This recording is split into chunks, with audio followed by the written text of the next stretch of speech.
Studio CMB, le lieu d'échange et d'accompagnement des entreprises du Mont-Blanc. Un espace dédié pour échanger, se connecter et grandir ensemble. Notre mission ? Vous apporter visibilité, soutien et solutions sur mesure. Bonjour à toutes et à tous. Aujourd'hui, au studio CMB, je reçois Bruno d'Arvipa Productions, on peut le dire, le vidéaste attitré de Contact Mont-Blanc. Donc aujourd'hui, on aimerait découvrir ton parcours. Bonjour Priscilla et merci de m'accueillir Je t'en prie. En tant qu'invité sur ce magnifique podcast.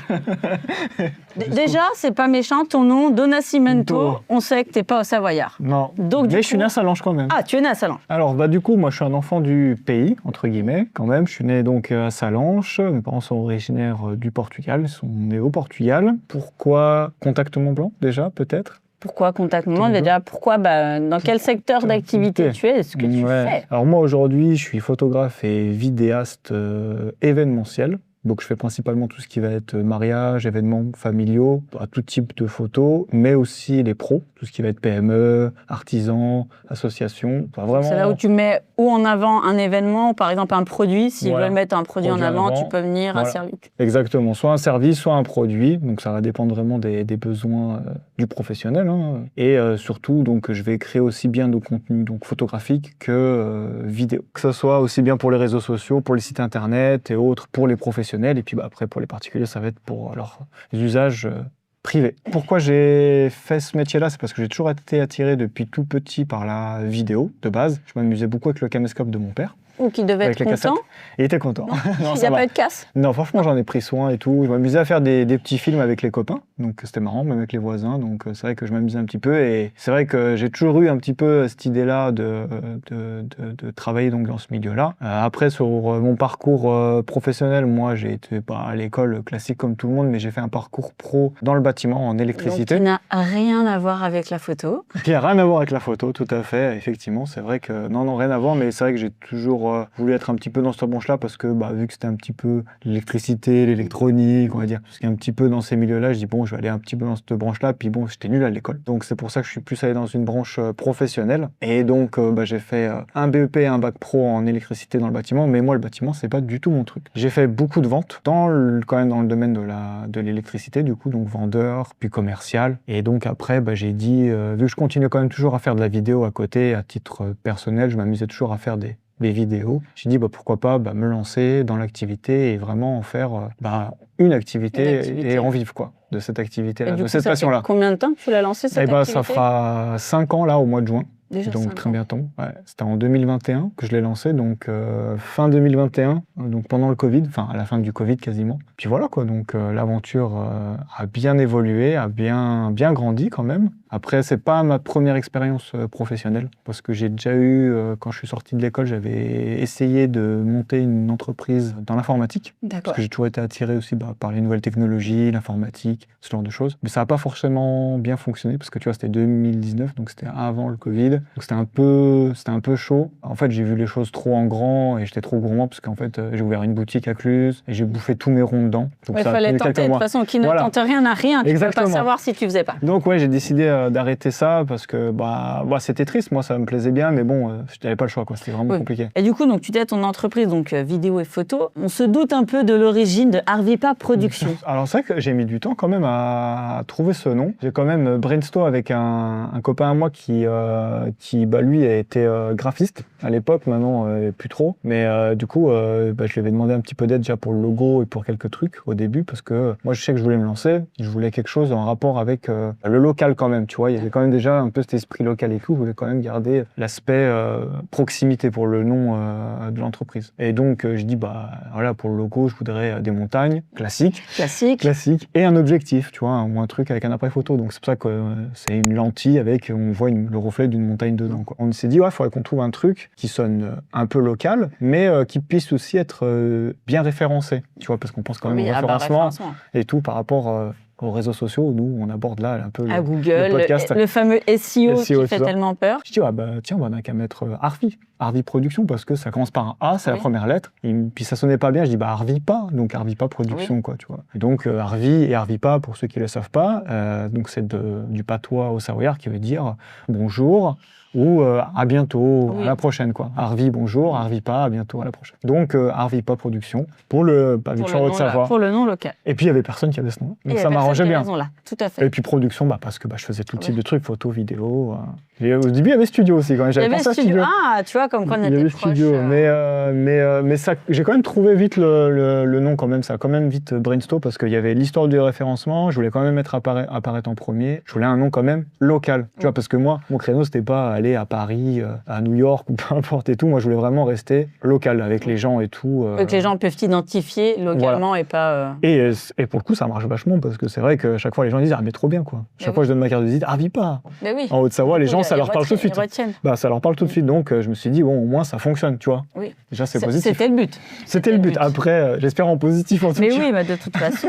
Et après, dans la multitude de collaborations que tu as, est-ce que tu as des pros et des particuliers? Du coup, là, sur les dernières années, tu es plus clientèle particulier ou pro là, alors, c'est vrai que là, maintenant, vu qu'il y a eu pas mal d'évolutions à titre professionnel, c'est vrai que j'ai quand même de moins en moins de particuliers, parce que les particuliers, c'est souvent des projets, je dirais, en one shot, donc en un seul coup. C'est-à-dire, tu fais un mariage, t'en fais pas. Oui. Normalement, on se marie qu'une fois. On se marie qu'une fois. Non, pas pour tout le monde, mais on se marie normalement.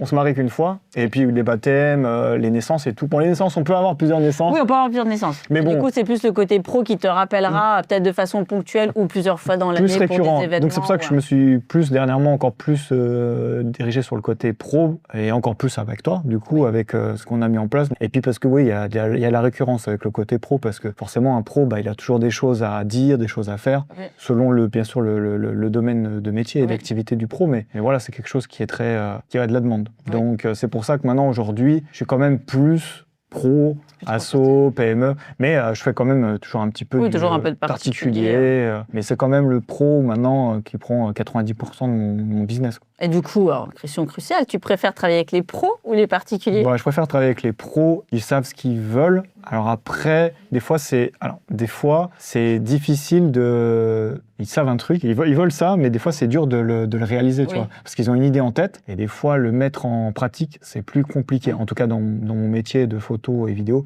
Mais ils ont quand même une idée assez construite de ce qu'ils veulent par rapport à un particulier, même s'il y a des gens, je pense, qui savent quand même ce qu'ils veulent exactement. Et donc, à partir de là, effectivement, je vais pouvoir les accompagner, les conseiller, leur dire, là, c'est superbe ton idée. Je dis, moi, je ferais peut-être pas ça comme ça, je ferais ça plutôt comme ça. Je vais dire, non, ça, on peut pas du tout le réaliser parce que c'est soit ça. Oui, c'est pour ça qu'on t'appelle aussi, parce qu'on pense à la photo, mais pas tous les moyens techniques que tu déploies autour. Même pour la vidéo. Pour la vidéo, pour les faire. Exactement. C'est vrai que c'est abstrait pour nous, en fait. Exactement. C'est un métier abstrait. De toute façon, c'est un métier artistique, de base. Donc, à partir de là, j'essaie quand même de les recadrer, de leur dire, ça, ok, on peut les réaliser, ça, on peut pas le faire. Puis après, il y a des choses aussi que je maîtrise pas du tout, par contre. Mais je préfère quand même travailler avec les pros. Avec les pros. Et du coup, dans le prolongement, vu que tu travailles beaucoup avec les pros, au sein du réseau Contact Mont Blanc, est-ce que tu as trouvé des collaborations et qu'est-ce que tu trouves dans ce réseau? Alors oui, j'en ai trouvé, effectivement, des collaborations avec toi déjà, en premier lieu. Déjà en premier lieu. En premier lieu avec toi, et puis avec tous les pros que j'ai eu l'occasion de rencontrer lors des soirées que Contact Mont Blanc organisait. C'est vrai que j'ai eu l'occasion quand même de tisser des liens, d'où justement le principe des réseaux, et j'ai eu quand même des retombées, quoi. Alors ça prend du temps, c'est comme tout, un réseau, ça prend du temps. C'est comme les liens, quand on rencontre quelqu'un, pour tisser des liens, on apprend à la connaître, machin et tout, soit amical ou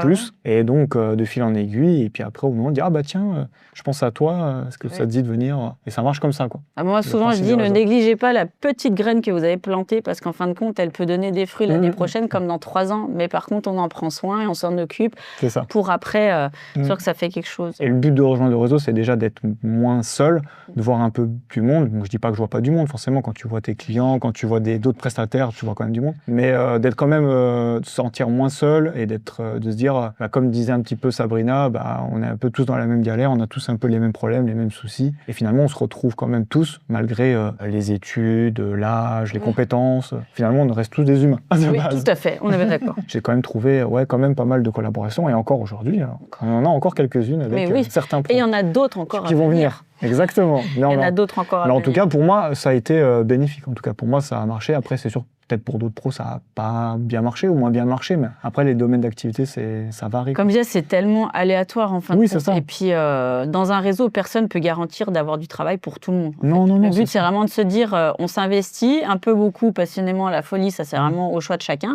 Il y a 14 événements que j'organise à l'année. S'il y en a qui veulent venir à tous, ils peuvent. S'il y en a qui veulent venir une fois ou deux fois, c'est possible aussi. Le but, c'est vraiment de trouver, de s'adapter par rapport à son temps et un équilibre, parce qu'on a tous nos vies de famille. C'est ça. Pour moi, c'est vrai que ça me convenait bien, et c'est vrai que quand même, moi, j'ai quand même été vachement investi dans le réseau assez rapidement quand même. Mais après, je sais que je m'attendais pas à avoir, en tout cas, ces opportunités-là grâce à Contact Mont-Blanc. Ça, c'est vrai. Et même si j'en aurais pas eu, c'est pas grave, parce que moi, ce que je voulais, c'était quand même faire partie d'un réseau local, justement, parce que je voulais quand même garder cet aspect donc contact humain, parce que j'ai toujours aimé le contact humain, être avec les gens, discuter avec les gens, pouvoir échanger. Et surtout, je voulais quand même quelque chose de local. Oui. Et Contact Mont-Blanc, ça correspondait parfaitement. Arvipa, c'est local, enfin, c'est Haute-Savoie. Tout à fait. Et Contact Mont-Blanc, pareil. Voilà. Non, puis après, de toute façon, tu es grandement investi. Je veux dire, tu m'as proposé, peut-être bien 2 ans, de venir à un événement dans Si tu veux, je te fais quelques clichés. Après, si tu veux, je te fais une vidéo. Oui, voilà. Et du coup, depuis, tu nous réalises à chaque fois les vidéos avec des petites interviews à la fin que moi, je vois pas, que je vois quand tu me livres la vidéo. Donc, du coup, c'est cool. Ça me fait un après aussi à voir. Donc, c'est tous ces retours qui sont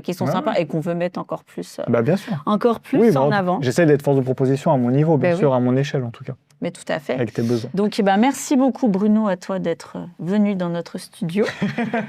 vu qu'on le partage. On se fait auto-promo. Voilà, on se fait auto-promo. Si vous avez aimé le podcast, je vous invite donc à vous abonner sur les différents réseaux sociaux et à la chaîne YouTube. Et je vous dis à très vite pour un nouveau thème. Merci Priscilla, abonnez-vous. Studio CMB, le lieu d'échange et d'accompagnement des entreprises du Mont-Blanc. Un espace dédié pour échanger, se connecter et grandir ensemble. Notre mission ? Vous apporter visibilité, soutien et solutions sur mesure.